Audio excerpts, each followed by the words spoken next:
Kia ora. So I'm Amanda and this is Lee. Tēnā koutou. And what we're going to do is we are at the Eastern Institute of Technology together, right? And we are about to take you inside to where we've been running a youth development program. But first of all, Lee is actually going to do an introduction in te reo, which is Māori for us. So come on in, follow us. So here we are. Okay, and we have Megan bowers-vette. And this is one of the Trades Academy rooms. But before we start that, let's talk to Lee. Hey, Jacqueline Davey. Tēnā koutou e te iwi. Kei aku nui, kei aku rahi, tēnei au kamihi ki a koutou. He uri tēnei no Ngāti Roanui, ki Taranaki. He uri tēnei no Ngāti Parau, ki te Tai Rāwhiti. Hoi anō he uri tēnei hoki no Ngāti Kahungunu, ki Waimārama. Ko Lee Kershaw tōku ingoa, ai he kaimahi ahau o tēnei whare wānanga o IIT o Tira Te Ahua Māui. E rere ana ngā mihi ki a koutou i wā koutou kāinga e mātakitaki mai nei i tēnei mataora, hui anō i tēnei hononga ina mata. He paku kōrero tāku ki a koutou. Koutou e whakarongo maina ki aku pauhupau ki aku kōrero nei, mo te tūpono ka puta tētahi hua.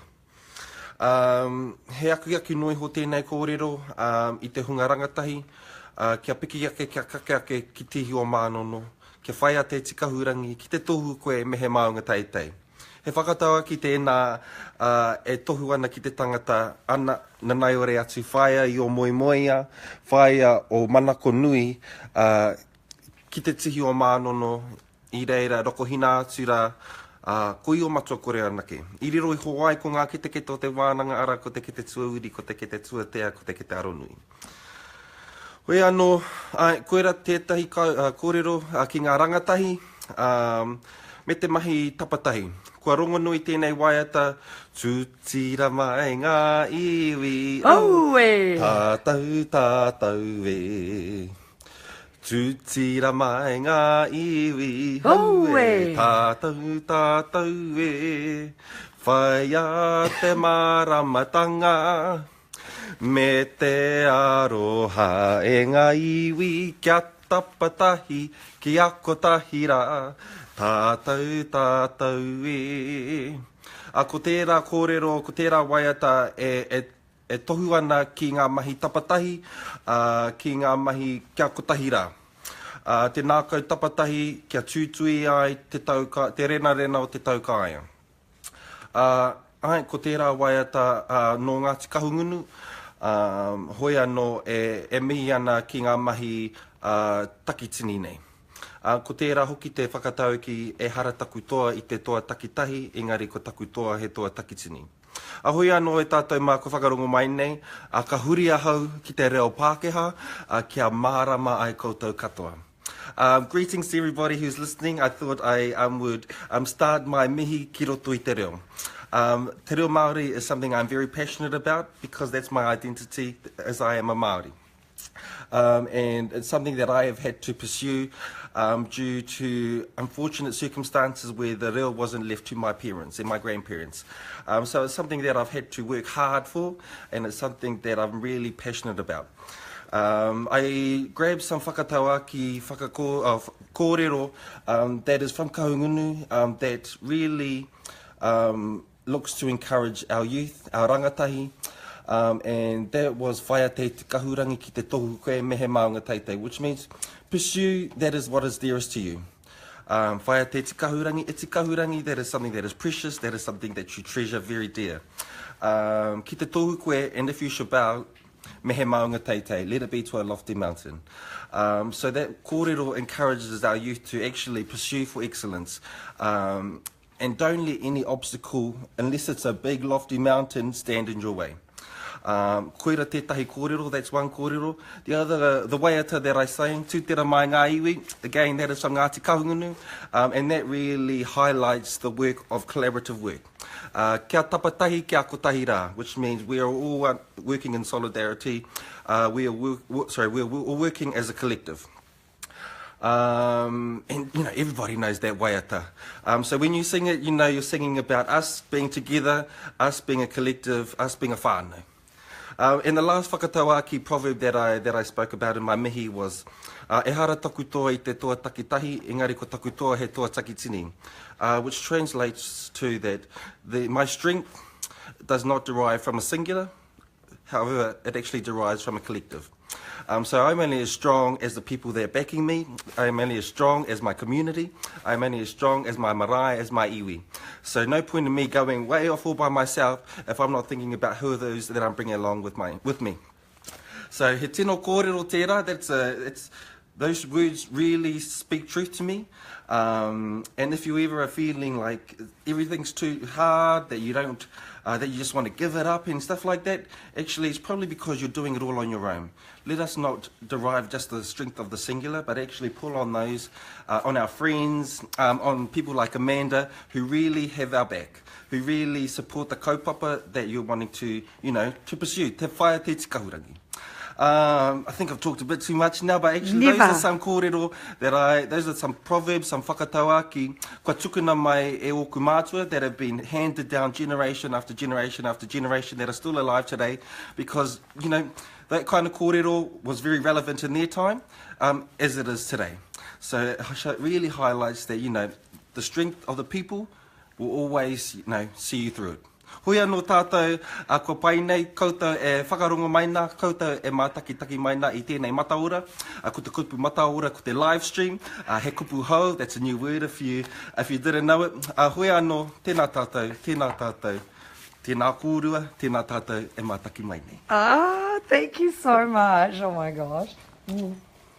Oh, you can see. So we get these pōwharis, right, which is like the way to... it's the way to appropriately welcome our guests. We want them to feel as if they are a part of EIT, a part of our wider whānau here in Ngāti Kahungunu. So it's appropriate to welcome them accordingly, which is what we do a pōhiri for, a whakatau. Koina.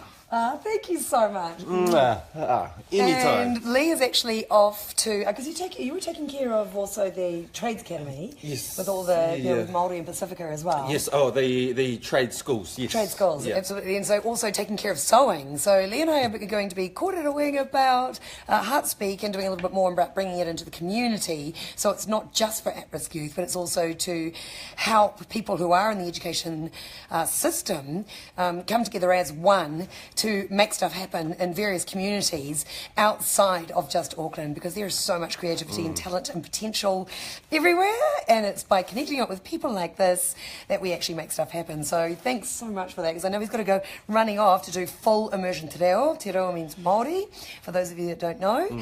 And they speak only in te reo, and you just kind of get the feel, like through the hand motions as well. And as you can tell with te reo, it means so much more than a single word. There's quite a lot of proverbs that are attached to language. E te kupu nui te kōrero. A few words, but with big meaning.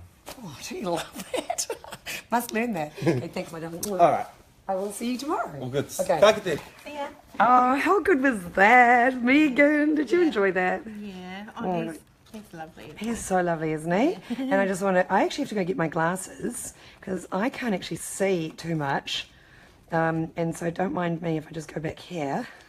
Okay, so we have got, Cass Abbott, good girl. Love that. And Cara, I know Cara, because especially Cara and Tina, who are both based in San Francisco and have been really massive in enabling us to do a lot with young people. They just went to a Māori exhibition in San Francisco, which I thought was really cool. They got yelled at for taking lots of photos because they couldn't help themselves. I know, right, Jacqueline Davey. Jacqueline Davey is another person who is a really great enabler for us, looks after young Indigenous people. And in Australia, in Perth, and we actually did a Heartspeak making session with her recently. This is the space, for example, of the makeup room, and we've actually found a couple of really great hairdressers here, so all the young people have been coming in here. And it was so cool having our little Heartspeak pieces up so that they could actually feel them and touch them and try them on. And there's a bunch of like buckets of shoes for both boys and girls, and hair product and ice breaking material, and a lot of makeup from L'Oreal. They have been so kind in giving us a lot of product for our young people. and Moore, oh my gosh, Richard Stott and his team of Moore and Propel brands, giving all these young people beautiful product to work with. And I know, right? So Cass, what I'm going to do, good girl, haha, bless, love your lives, girl. Oh, yay, thanks, Cass. I love that you're joining a lot more. Emily Robinson, we'll see you Saturday, lady. She's on her way over to Auckland. So what I'm going to do is just give the camera to Megan Bowers-Vette of the US Project, and I'm going to get her to tell you a little bit about what she's doing here, some of her beautiful photographs. Well, I could get my glasses so I can see. There you go. Over to you, honey. Hello. Okay, so we've got all this stuff here on is it Friday? Yeah, on Friday we're going to do some heart speak pieces, like these jackets with the kids that have been in the workshop over the last 4 days, and we're also going to do some resin stuff, which is kind of like a collage making technique that I kind of developed a few years ago. So basically I've got all these bits and pieces, and I tried to pick some kind of other things too, like the heads and the river stones and the pukikos and things. Look at this one. So that we can make them into collage, and they can choose what they want to make into a collage that we then resin and set kind of rock hard. It's really cool. So yeah, that's what I'm doing. I'm cutting out bits and pieces. So I'm halfway through that one, and I've finished these beautiful leaves. So then you could take them and use them to collage with. You know, well, anyone can do anything really. Oh, that's got to go under there. Yeah. So you guys have been seeing some of the resin art that we've been doing. And this is from Megan's photographs. Yeah, so yeah, you get the idea. Gorgeous. I love that colour. I've just been trying to get new colours that I really love, and that Pounamu colour and the peach. So Pounamu is the traditional greenstone, right? Yeah. Awesome. And ooh, look at those. Just have to say, just went over to Australia recently, and this beautiful, beautiful woman called Tash, and she does this beautiful jewellery. So that's the Dove of Freedom. And we did some exchange together. I gave her a heartspeak piece, and she gave me some jewellery, because it's all about leveraging what each other has. I don't want to sell this piece. This was a Marc Jacobs. It's one of my Marc Jacobs, and it's like this little kind of clutch thing that Ryan Meta painted on. It's to look through the eyes of your sacred heart, which I thought was real cool. I know, right, Cara? We're loving the resin art too. Oh, Ricky Taniwha, thank you. Amanda, I provided makeup services for a fashion show you were involved with about 16 years ago when I was a student. So awesome to see you. That is so cool, Ricky. If you tell me which one, I will probably remember. Leah Mitson, damn straight we will be doing that. Oh, hey, Thera. So Thera actually bought the Kate Jenko real singlet that she just wore at the... oh no, you're from, hold on, Thera, you are from, is it Germany? But she bought the Kate Jenko singlet and just wore it at the Kate Jenko event just recently, which was really, really awesome. So, okay, let's talk about this topic and what we're actually doing here. So we've been working with a bunch of young people. So we had two groups of young people. So we had the younger ones. So they were like sort of 13, 14, 15, and maybe a few of the softer sort of 16-year-olds as well that are at risk and what are considered at risk and vulnerable. And at risk and vulnerable means that, you know, stuff's either happened to them, stuff's gone down, they're either being protected from society because society has damaged them, or they're being protected from society because they're damaging society. But of course, kids just don't go out and do stuff to people. It doesn't kind of work like that. So we're working both with youth justice system here in Napier, and Megan and myself also do transformational photo shoots and youth development programs and various creative art programs in Auckland as well. And we're hitting Whangarei next, and also Wanganui. I've just been talking to the youth justice system in Palmerston North, one of the residents there. And today what we're really here to talk about is a book. Have you ever thought about doing a book? And what's involved in doing a book? This is the Us Project. Now this is my copy, so it's had a life, as you can tell. It's been to Sydney with me, and it's going up and down the country with me as well. And this is a book that Megan Bowers-vette did. I love this. In the same way a cough brings to your attention the need for healing physically, a trigger tells you it is time to heal your soul. And here is Megan with her partner, Nick. It's a really beautiful picture. How did you just do that as a self-portrait? No, actually, I was incredibly lucky to have this amazing art photographer called Tracy Stevens offer to come down and do my portrait. So those two and of me are the only ones that I haven't taken in the book. And it's a big book. I am somewhat envious of people who are abused later in life. They must have some memory of who they were as a person before the assault. It could give a beacon of hope as a benchmark of what could be again. Wow, that is actually a super powerful statement, and I have to say that I agree with you. Yeah. I mean, we don't know what it's like to be abused later on in life because we were both abused so young. And I guess that's the thing too. This book is a big book. Okay, it's a really powerful book. Here's a motivation for it. I'm hoping some of the stories in this book will empower those to keep seeking the right counsellor for them.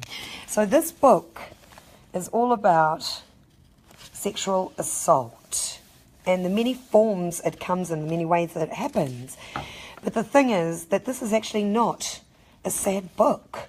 It's a book of 50 people from up and down the country in New Zealand. And people from Australia. I was going to say, and also some from Australia, telling their stories.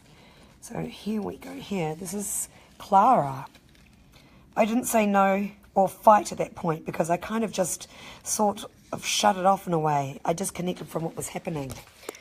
So Megan did this incredible book that I am actually an ambassador. I love that. That's so amazing. I loved when I went in here and saw Nicole's story, and here she is, you know, naked in a book about sexual assault and, you know, violation. Maybe tell us a little bit about Nicole. Oh, she's a really beautiful spirit. She's such a vibrant girl, and she's just very fun-loving, and I think that she's kind of fought to kind of keep that in her life, and she also has endometriosis, so she's kind of always battling chronic pain as well. Right. And she just said, oh, I just feel my most myself when I am swimming naked, and she lived at the beach, and I was like, if that's what you want to do, I'm not going to say that you can't do that. Interesting enough, a couple of people have told me that that image is controversial or inappropriate. Really? And I'm just like, you know, I just think women's bodies are beautiful, and they should, if they want to, you know, express their body however they want, and I'm not going to be the one to tell them that it's wrong, because it isn't. I don't think it is.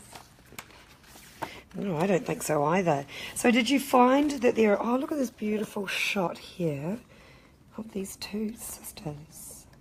From Napier. From Napier, from where we are now, Nicole and Yvette. So tell us about some of the challenges.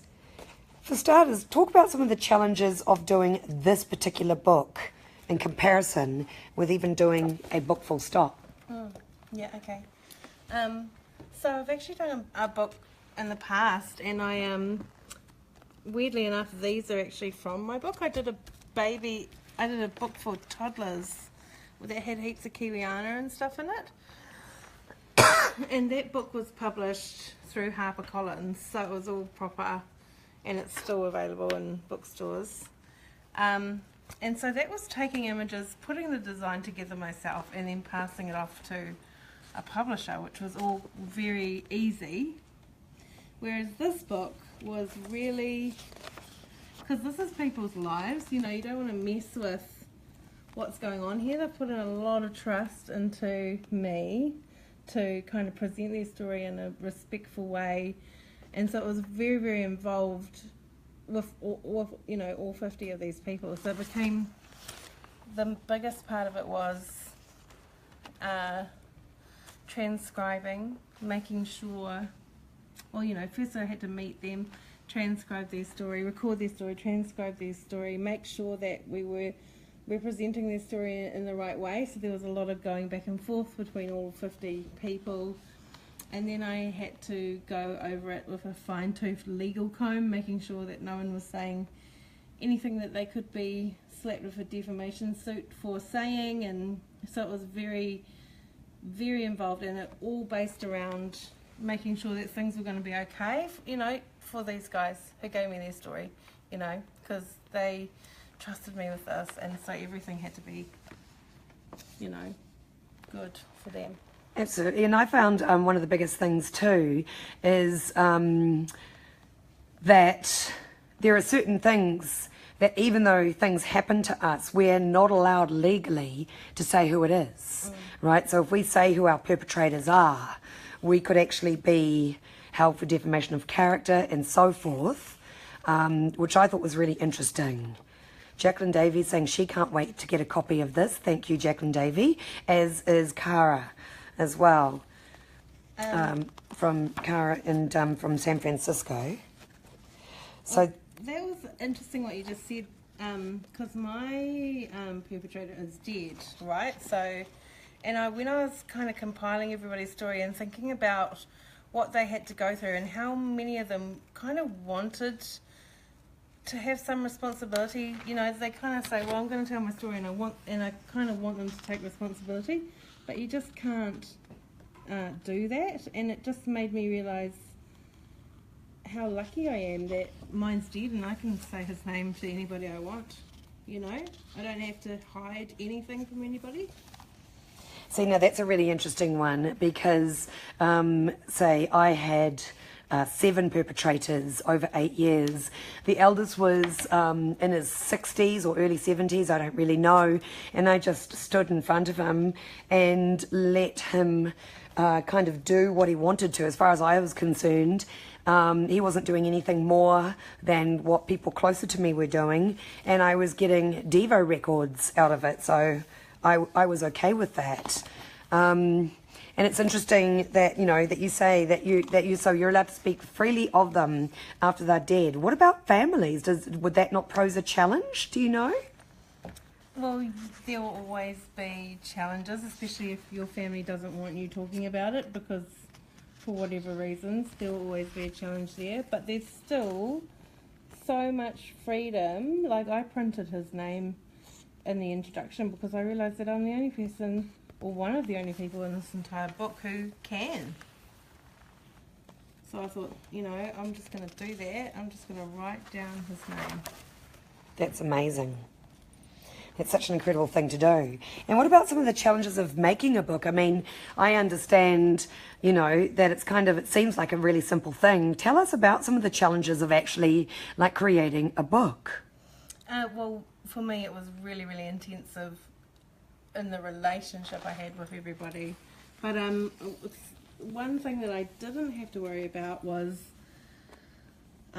the amazingly wonderful designer Heather Mason had offered to do the graphic design for the book and the design, and I just think that without her it would have been nothing. Like, it's so, like, the reason why it's so beautiful is because of Heather. Yeah. And it is a beautiful book. To Heather for all her time. She's amazing. She is amazing. I agree with that, because Heather has a massive heart and was right there for us at Bridge the Gap project right from the very start as well. And I think design is incredibly important. Like, yeah, especially if you're self-publishing, because I decided to self-publish this one instead of taking it to a publisher. Because I think with this black and white baby book, I'd get about $1.50 per book, and I just need to recoup a few costs, so I decided to self-publish instead. And that was the really big thing too, and it was one of the things that really made me want to jump on board. So in actual fact, so Megan bowers-vette of the US Project, okay, and me, the ambassador, one of the ambassadors for the US Project. The truth is, every single one of us involved in that book, all 50 of us, are not only ambassadors for Megan and for the Us Project, we're ambassadors for sexual assault. One of the reasons that I decided to get on board right from the onset, I mean, Megan and I were together talking about this. I was playing devil's advocate about, such a gritty book. I mean, giving 50 survivors and conquerors of sexual assault or violation, abuse, rape, call it what you will, it's all the same thing. 50 people, voices and faces.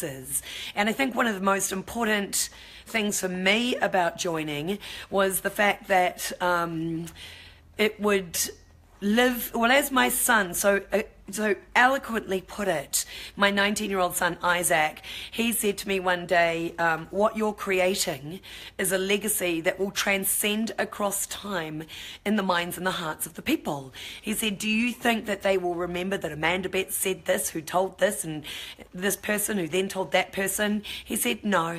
In 50 years' time, your name's not going to matter. He said, but what's more important is the legacy will continue in the minds and the hearts of the people, and they'll just be living by it as part of it.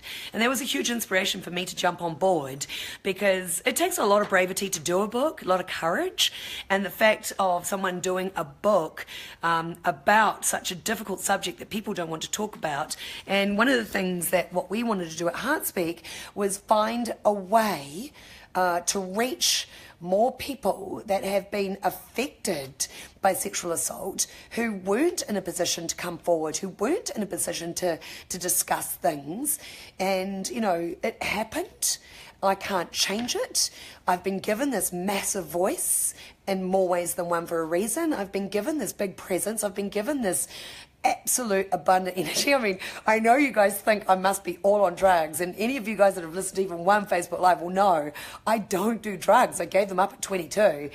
I don't think I would be here on this planet still if I did do drugs. And besides, I would really annoy myself with all that energy. Are you kidding? I don't know. Maybe it might chill me out a wee bit. I chill out a lot. But anyway, the really big thing is, for me, was the ability for it to live beyond me, for it to be a tool where people can go, oh, look, I've got this beautiful book of beautiful portraits, and people can resonate with different parts of the stories, and different people's stories, and they can look at you and go, oh, wow, that could be my neighbour, my auntie, my sister, my daughter, my grandmother, for example, as well.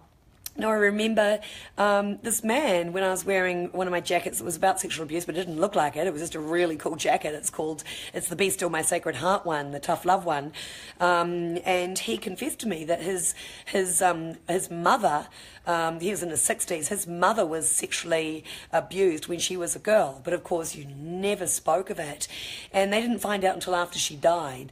And he said that if he had known that she was sexually abused, and all of his siblings, that they would have understood so much better as to why she did some of the things that she did, and why she didn't do some of the things that she should have done, maybe, and why she behaved in a certain kind of way. So this, to me, was an opportunity to get in behind someone who was actually prepared to talk about this topic.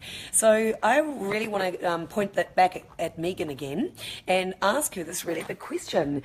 Like, what did you find? Tina Warren, Cara ordered ours the other day. You are the best. Hello, Susan. And Davina Winiata. Okay, love her. So we've been working with her.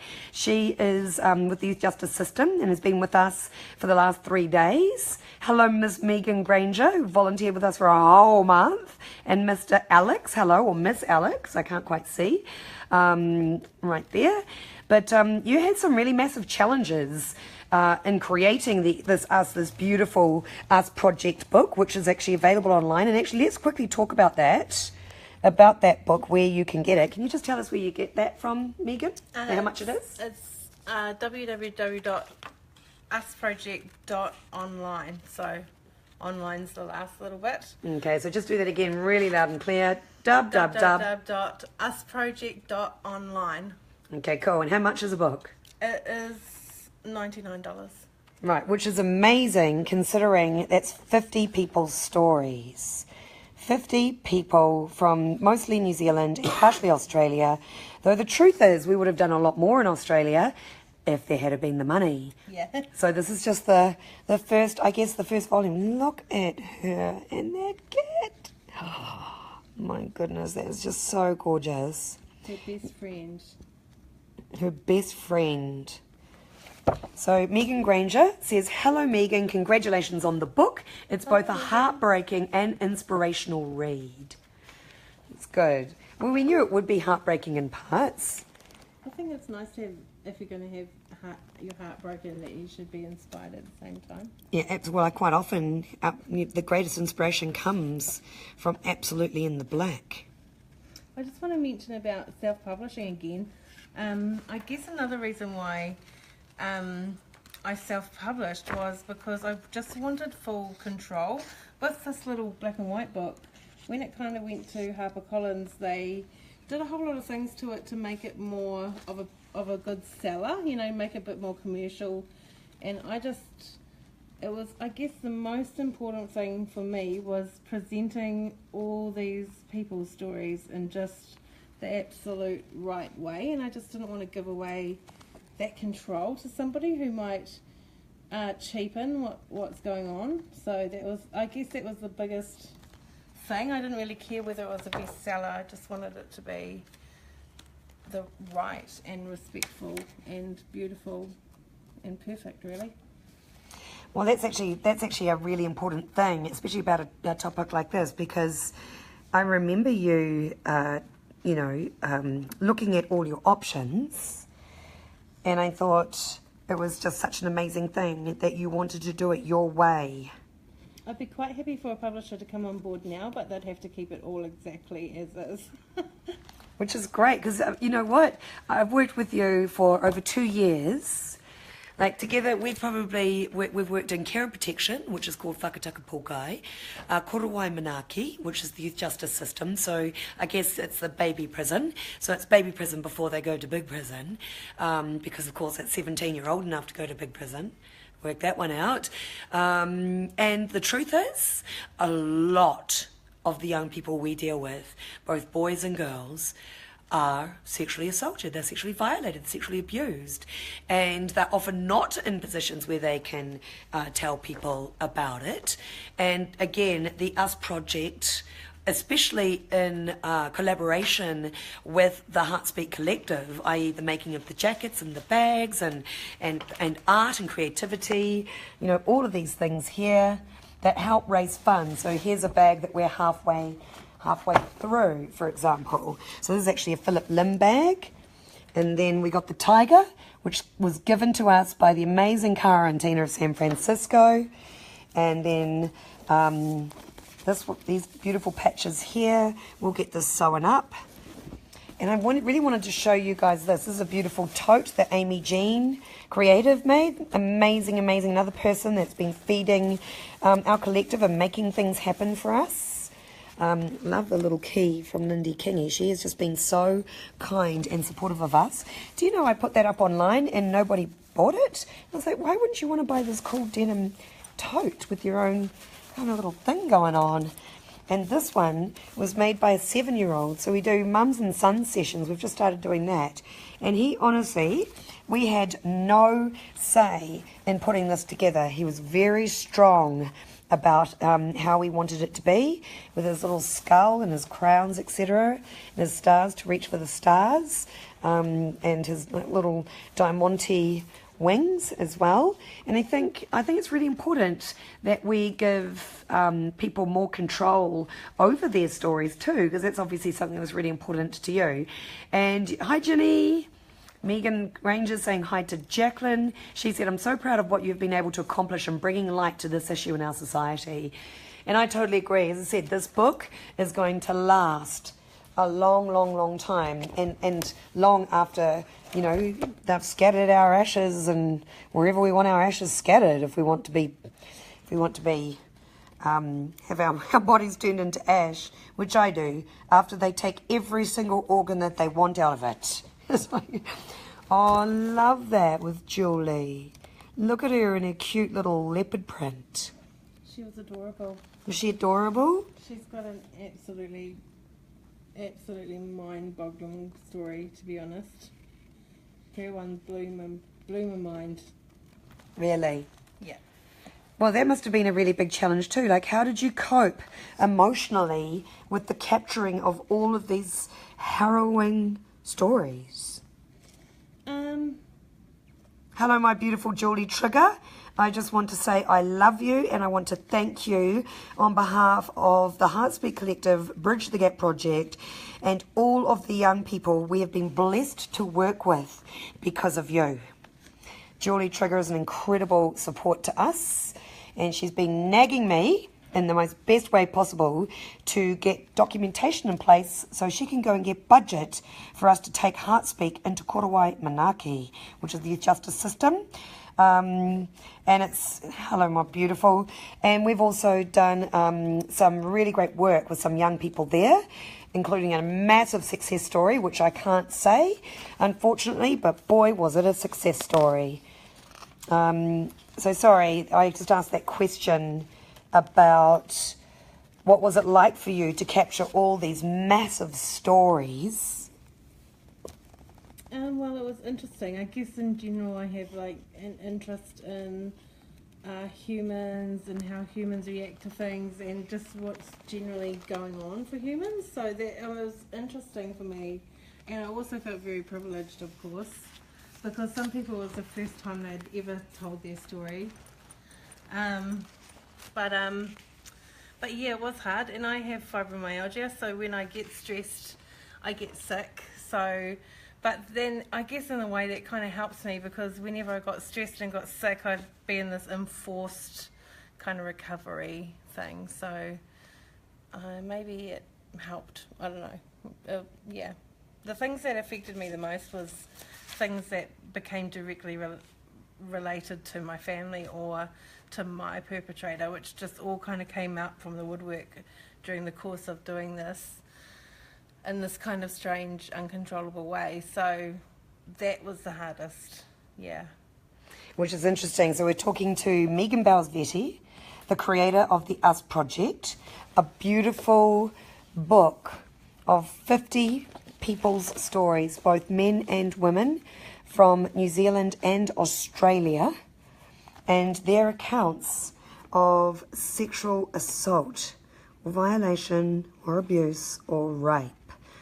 I think it's a really important book that should be used as a tool for people to kind of take up and read in their own way and in their own time. A beautiful picture. So everyone chose how they wanted to be photographed. Is that right? Yeah, I got them to choose a location that was special to them or significant to them in some way, and choose what they wanted to wear, and then I just took it from there. Which is fantastic. I have this Leah's going, do you think you could share the link on your page of where to get the book? Yes, absolutely. Beautiful Leah, who is of Wentworth Mems, and two mums and a bubba. Oh, Miss Emma Louise has joined us as well. So Leah actually did a fundraiser last year and raised $9,500 for us from all around the world. It was one of the greatest things to have happened for the Heartspeak Collective and Bridge the Gap Project, because it brought us closer together as a community interested in making a difference through the multifaceted ways that we can make a difference from all around the world, as opposed to just looking after one area. So what we've been really working hard on at Heartspeak Collective and Bridge the Gap is making sure that we do turn up to a place like this. I mean, we're in an educational facility. It's EIT. Okay, we've been working here today, Eastern Institute of Technology in Napier, which is the gang capital of New Zealand. And I'm not kidding, actually, because there's actually a story in today's paper, which I'm going to get and just have a quick read to you. Hello, Miss Chrissy. And Linda Ensley says, every single story told and heard gives others the courage to tell theirs. Absolutely, amen. I couldn't agree more, Linda. Thank you for taking the time to put together such an important book. Absolutely, and also thank you for putting the finances together, because that's a really big one. Oh, look at that beautiful website. So that's Paige Margaret. Yeah, she's a blogger. She's a blogger. So I did a little talk to North Tech art students. They came into the show when it was up in Whangarei, and then after it was finished, this gorgeous young guy came up and said that his sister and brother had, or some of his siblings or somebody had been the unfortunate victims of a pedophile when they were quite young, and he wanted to know where he could find out how to best support them if they ever chose to speak to him. And he wanted me to tell him where he could go to find that information. And I just had a thought, and I was thinking, well, that's the thing, isn't it? There's nowhere where you can go to find out that information if you want to support somebody else. How are you supposed to know what it's like for them? And so I just said, if you want to, I'll lend you the book, because it's the only way that I can think of for you to understand, what people go through.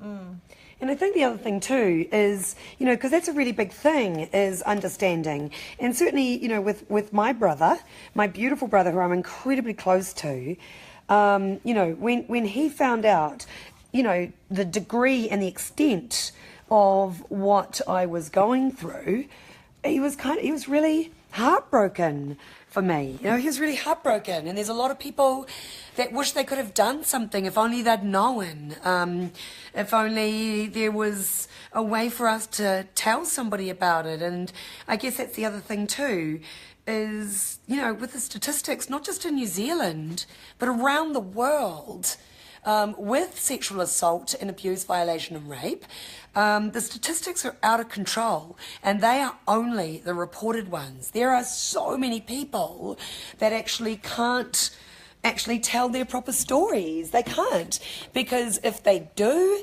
there's huge repercussions on the family. I certainly know that I wore it very, very silently, because one, I would get beaten, and beaten if I told little lies about little things. So there was no way in hell I was going to talk and tell my mother about some of the really disgusting stuff that was happening right under her nose.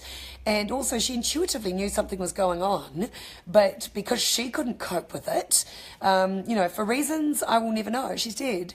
We never had those discussions. I told her everything that happened before to me. So basically, for those of you who don't know, I was sexually abused for 7 years by 8 perpetrators between the age of 8 and 15.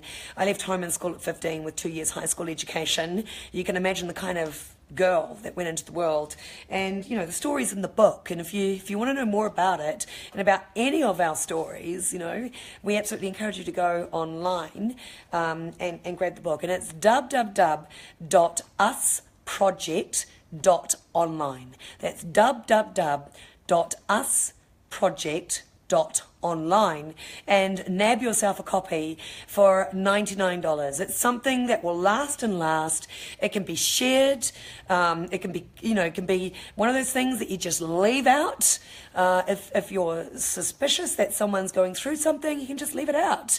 And it's the kind of book, has beautiful imagery in it. And I know Meg is dying to say something. You can donate one to a library or a school. Oh my gosh, that's a great idea. Now, even I didn't know that. Okay, so tell us a little bit more about that. There's a donate a book tab, and you just tell us where you want it to go, and we'll send it there, pretty much. Oh, that's amazing. So for $99, you can even if you necessarily don't want the book for yourself, but you would like it to go to a library, did you say, or a school? Yeah, or a school, or maybe there's a sexual abuse organisation near you that, not a lot of them have a lot of money. And a couple of people have donated books to, organisations near them, and some people have donated books to some of the participants that can't afford them for themselves. So, donating a book is also an option. That's a great option. You need to be telling us that stuff. See, I'll tell you what, sometimes with creatives, they ain't good at selling themselves, right? They really aren't. No. I don't have that problem, but only because I went to this sales course when I was really, really young. And it was awesome, actually, because actually, funny enough, I said on here, I have to be a little bit careful because I can't show you names. But I was talking about with our young people today, you have to sell what you know. Now, if you're not going to freaking school, you can't sell what you know. So then you have to sell what you can do, right? Again, if you don't know anything, then you can't do anything, right? So, yeah, you know, like leaving school at 12, 13, 14, 15 because you don't like being told what to do is bullshit. Okay, but sometimes these kids don't want to go to school because they are too black. There's too much stuff happening to them. So then you have to sell what you have. So we wonder why so many people who've been sexually assaulted or abused or violated or raped, how do they end up in prostitution? I can tell you. Okay, I can tell you, because it means nothing to them. It's really easy to disconnect from their bodies. And then we wonder why they're offending like nuts, right? I was never officially a prostitute, okay? I'm not going to lie. But I was an absolute, what you would call a dirty little slut. I was a hoe bag, right? I just went everywhere with everything. I didn't care. You know, I went wild for 2 years between 15 and 17. Like, seriously, my tally was out of control because I didn't give a crap. Everyone else had done things to me. I didn't care. I disconnected so much from myself. And, you know, this whole thing was another opportunity for me to kind of go, actually, you don't need to go down this path, right? You don't have to go down the prostitution path. You don't have to sell your body, right? Just because it's happened to you so much. Like, honestly, it's the quick, easy way. I'm working with 2 of the really serious sexual abuse cases right now. And what we're doing is we're getting them to create some heart-speak pieces and share their stories. It helps them heal. They don't necessarily like to go to therapists. It's really challenging to go to therapy for a lot of people. I went and did $40,000 with a psychotherapist with an incredible woman, funny enough, from Napier, where we are right now, called Chris Wright. And I had to pay whether I went or not. And that was actually one of the greatest things that could have happened, because I was like, well, I'm spending the money, so I better go anyway. It was recommended by somebody who I absolutely love, who's known me through so much, thick and thin. And when she recommended this Chris Wright, I just went, wow, she is a really amazing, worthwhile investment. And you know, the therapy's hard because here we go. Here it is right here. You can't change what happened, but you can change what happens. Okay, so there's all these little sayings that I have here, right? And we have, don't burn the rungs of opportunity for your or others' temporary comfort. So these are my bad drawings. I promised them that I was really creative. So my grandmother, my Gma, she was right up the top. Okay, so I just called her Gma, you know, like gangster.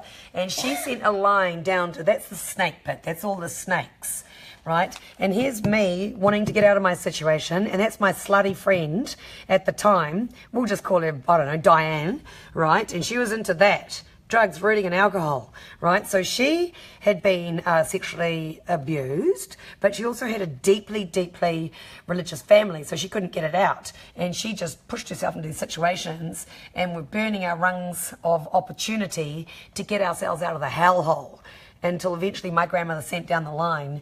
Nothing happens if the line gets sent down. You've got to climb that.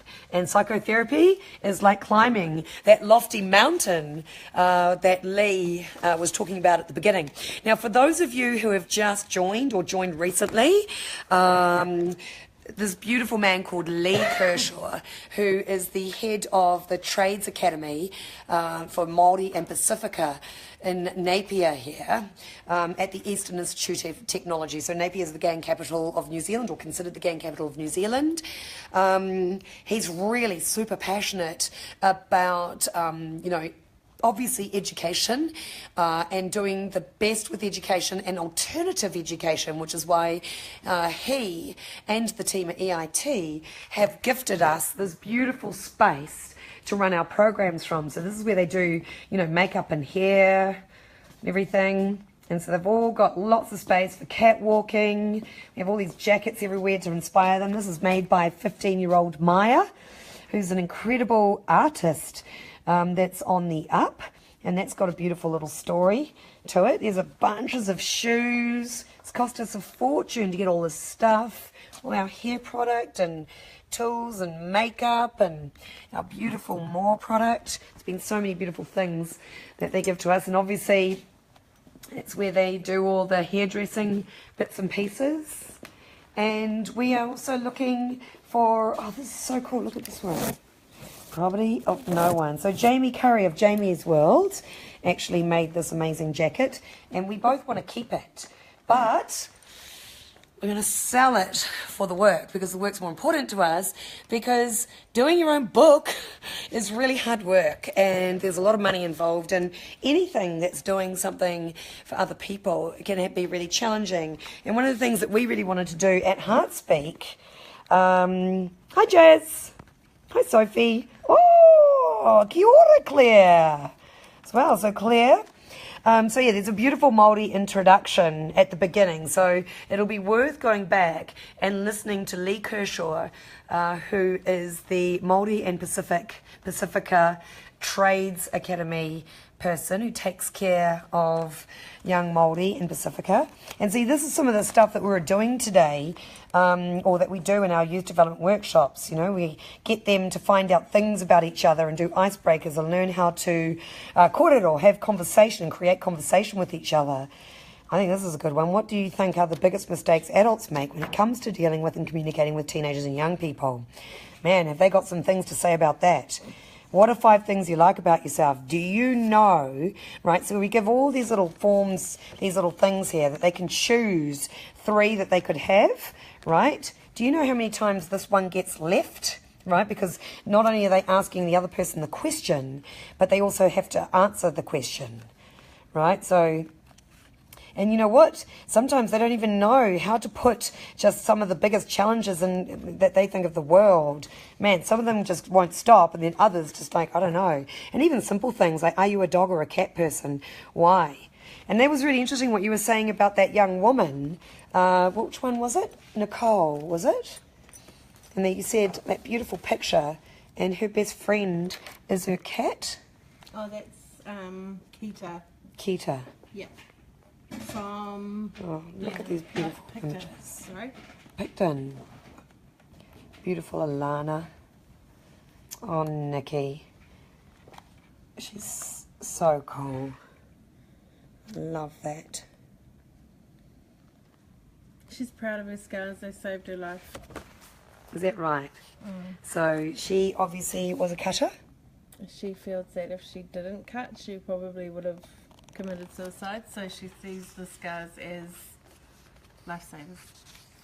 And that's interesting because we do deal with a lot of cutters. When we go to do the transformational photo shoots, there are cuts for Africa in all sorts of interesting places. And even when we're helping them with like tucking in their clothes, like tucking in things, especially into their jeans or things, we have to be so aware of that. There's often a lot of super sensitive people.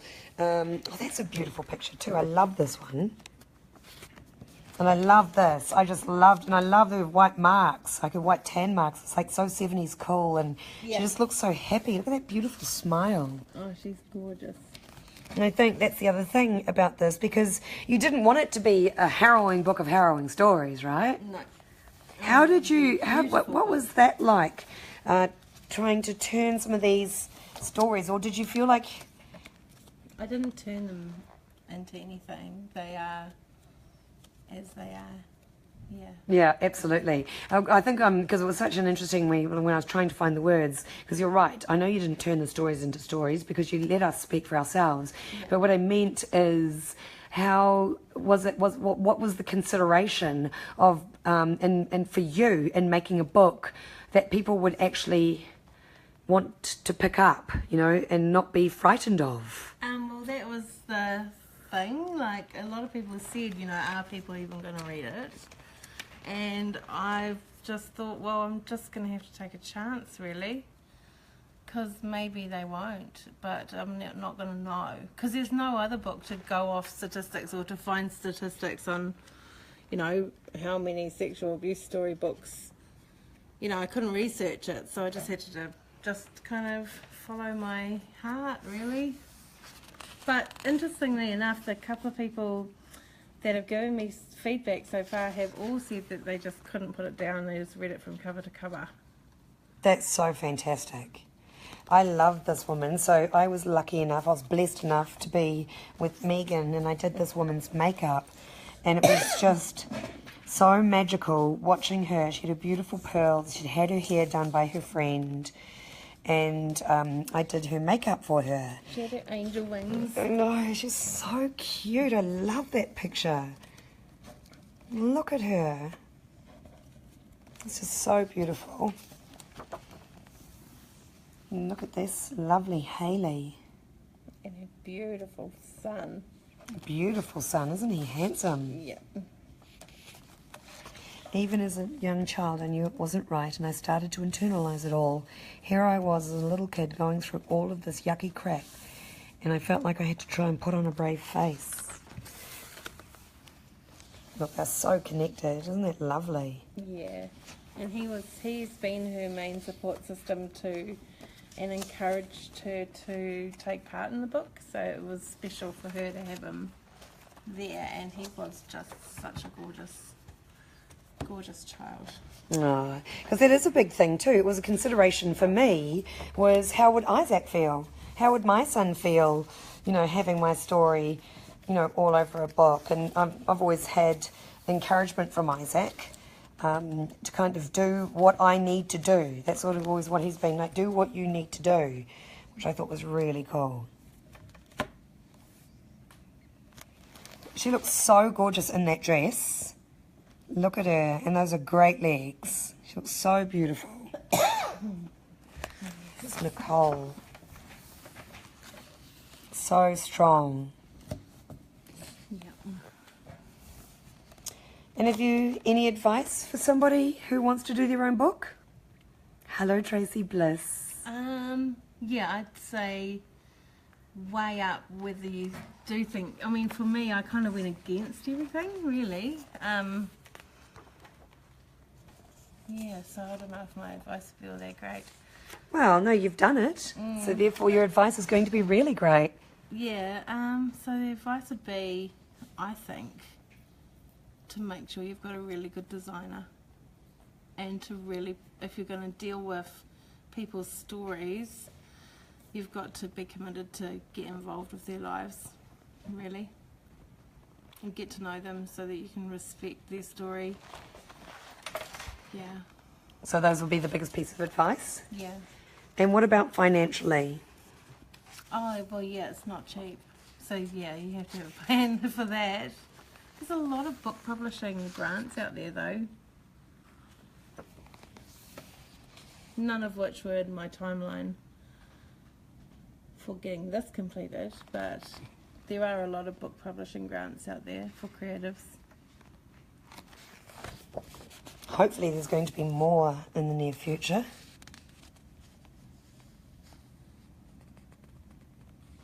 It's interesting, Nicole, you've touched on quite a few of... Nicole was the most common name. There's 3 Nicoles and 2 Nickies in that book. That's really just irrelevant, but... It is interesting, isn't it? I love this picture. So this was actually, I asked Megan, this is a Heartspeak piece, and I really wanted a picture of me smiling because I feel so much stronger. I guess I feel, sometimes I feel like I look a bit hard. Thank you, Tracy Bliss.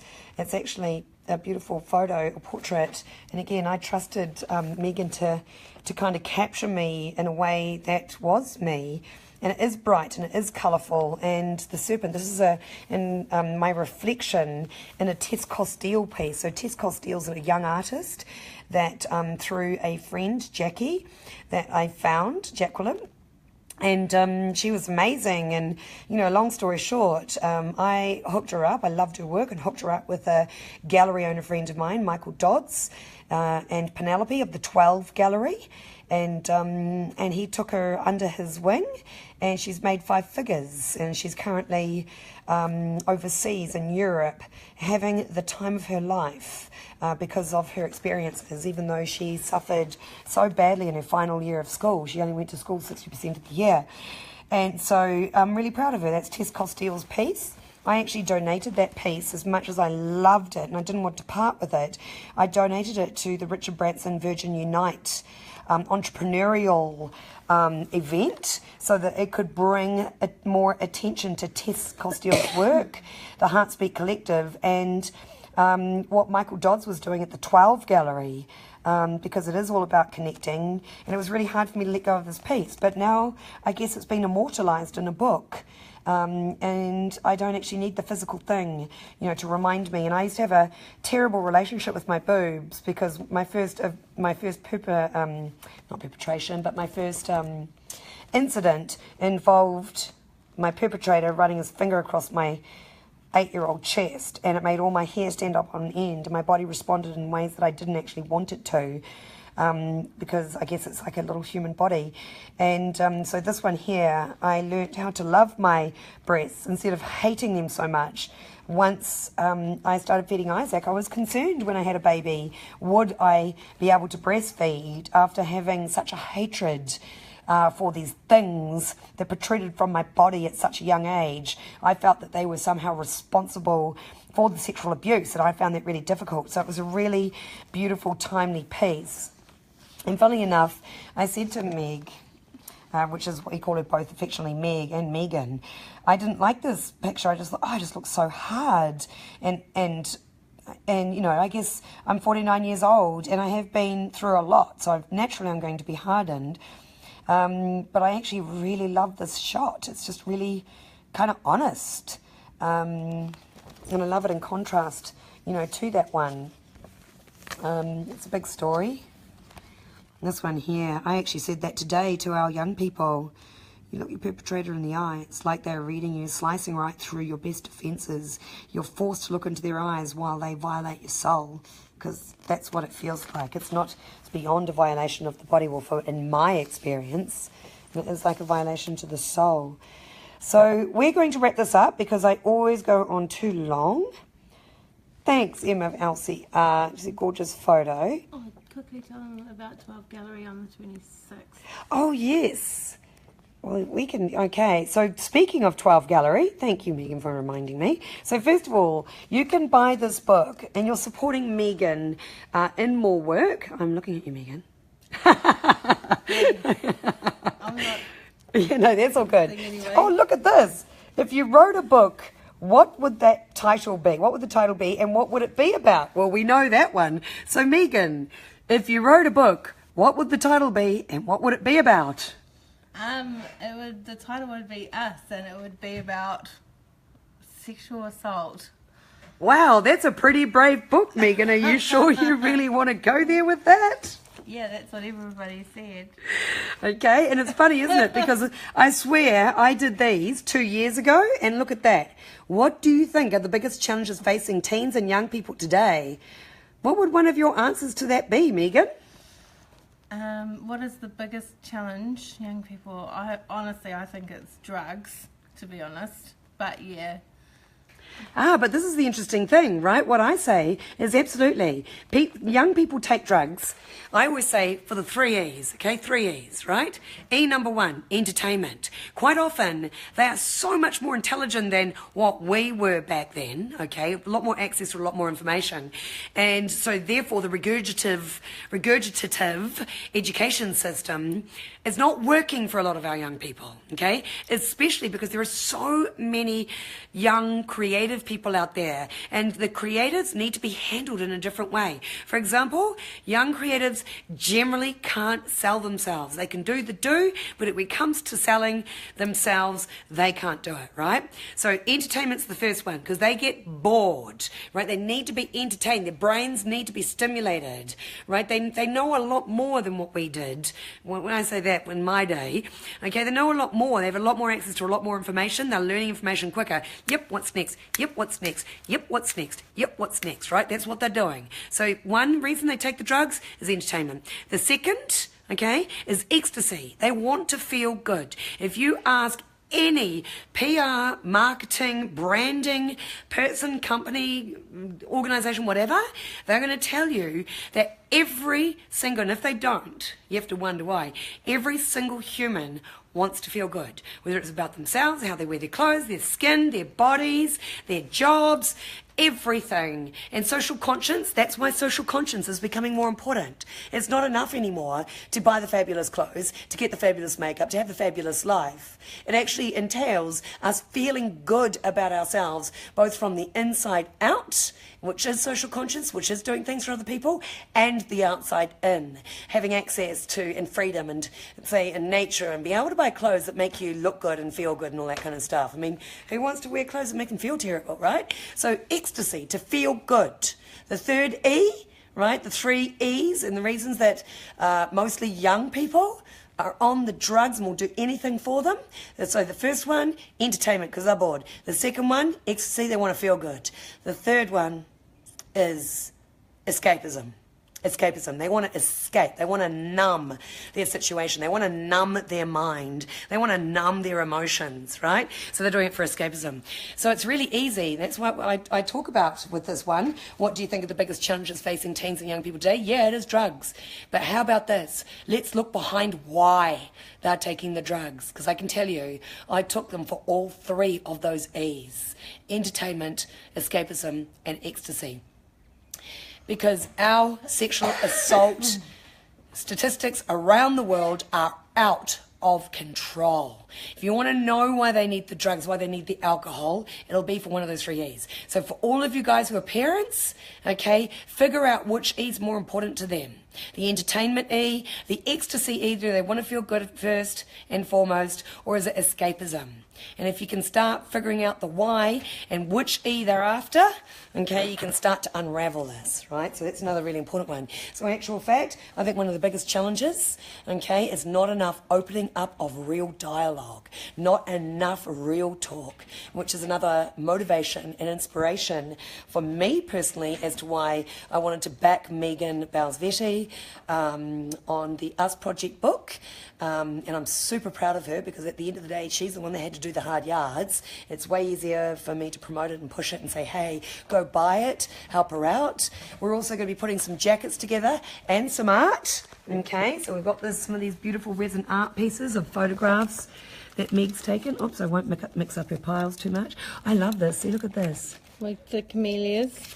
Yes, because it's like we can actually tell some of the stories from the book through fabric and jackets, and so we can raise more funds. So there's your photograph originally. This is a new favourite as well. That's a beautiful one. Yep. Is that a rubber plant? Yes, I think so. It's beautiful with those beautiful dusky colours, right? So we're going to be doing some pretty epic art pieces. Oh, look at that.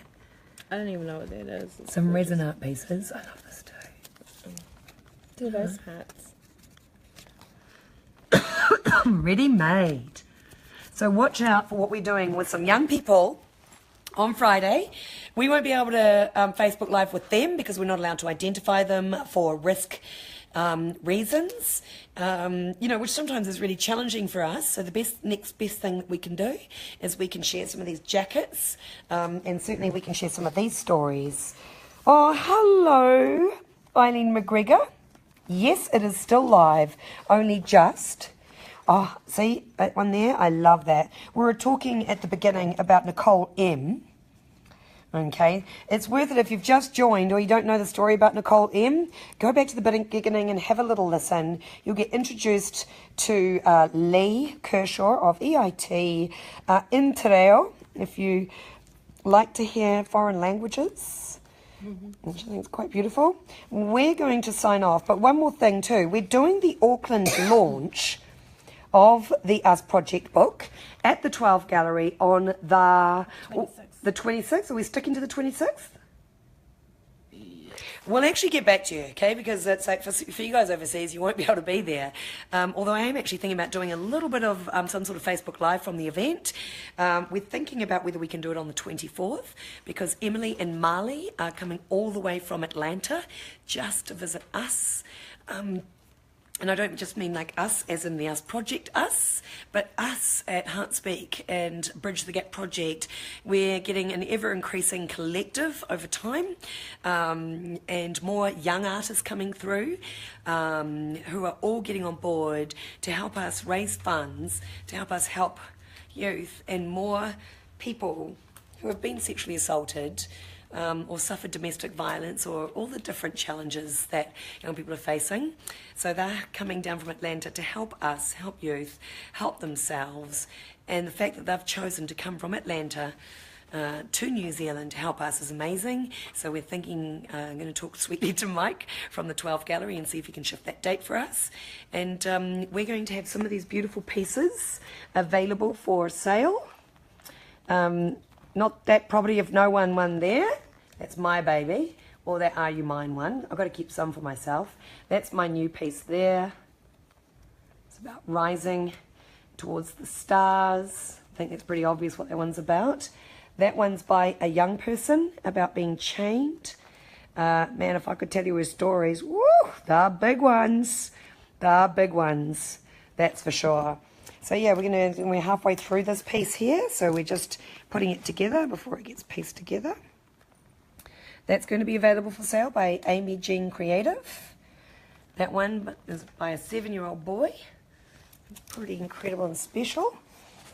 And this one here, Love Before Glory, was actually done by a bunch of women at Te Tuinga Whānau, which means it's like an emergency housing area for housing situation for mothers that are on the street.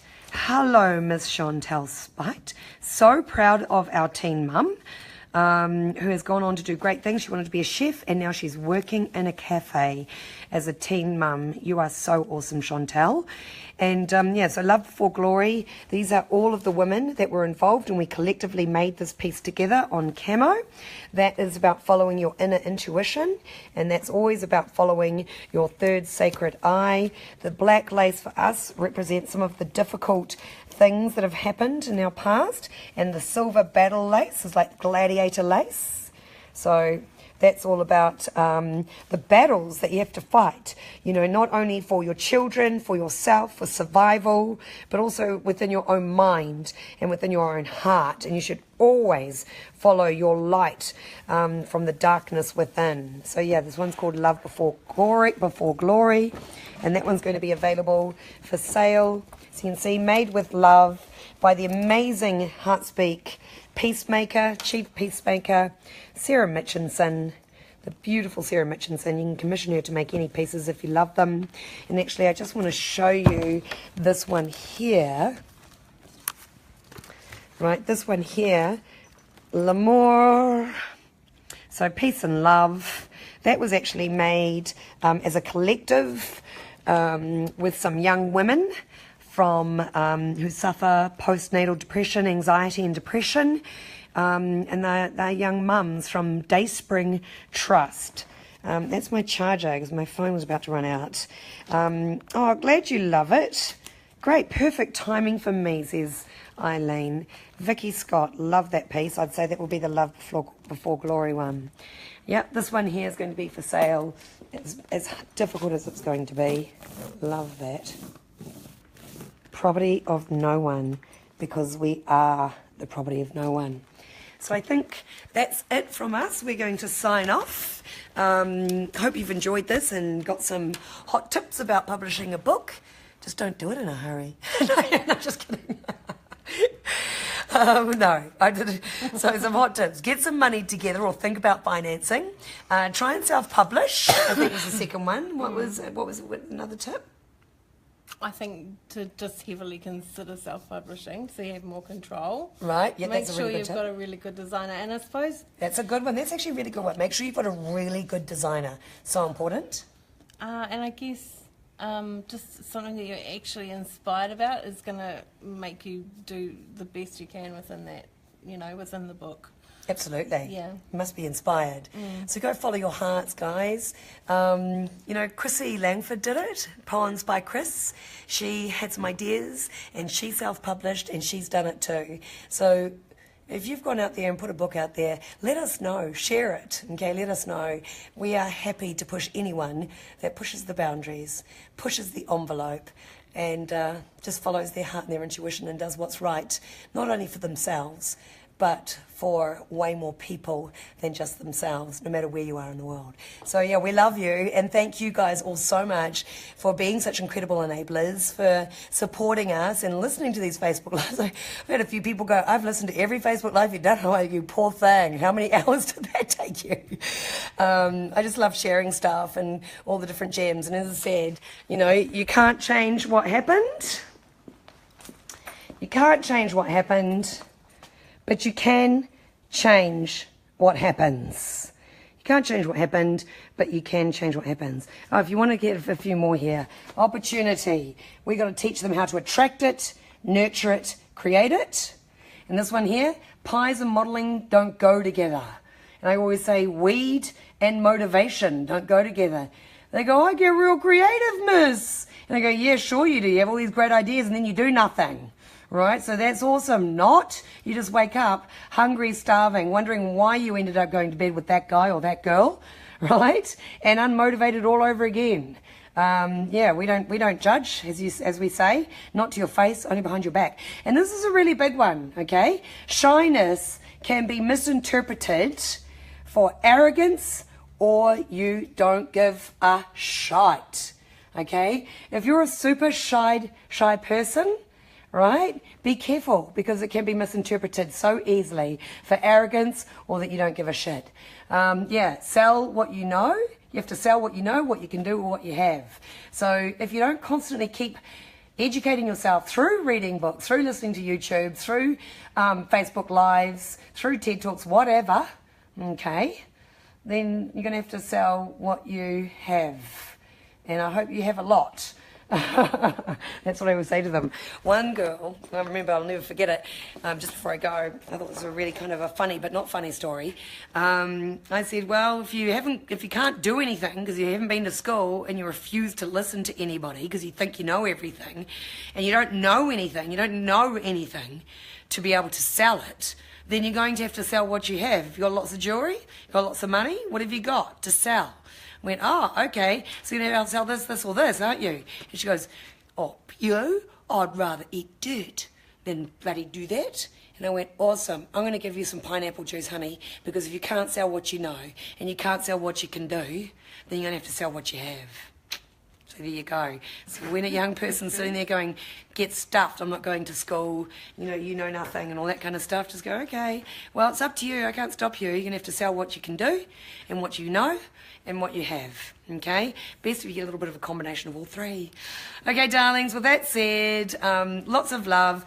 Don't forget to go on to www.usproject.online. You can buy a book for yourself and you can also donate a book to a school or an institution or a charity that maybe can't afford to buy it. What's that? Or a library. Okay, you can actually donate a book. There's actually a donate tab, which is bloody brilliant. So www.usproject.online.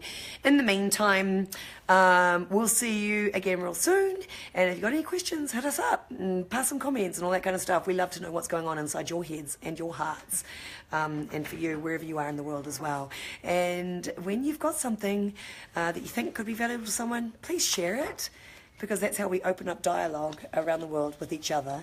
Because alone we can do so little, together we can do so much. I know you've heard it, but I'm going to say it again. That one by Helen Keller. Lots of love. Mwah. Bye. Bye, Meg.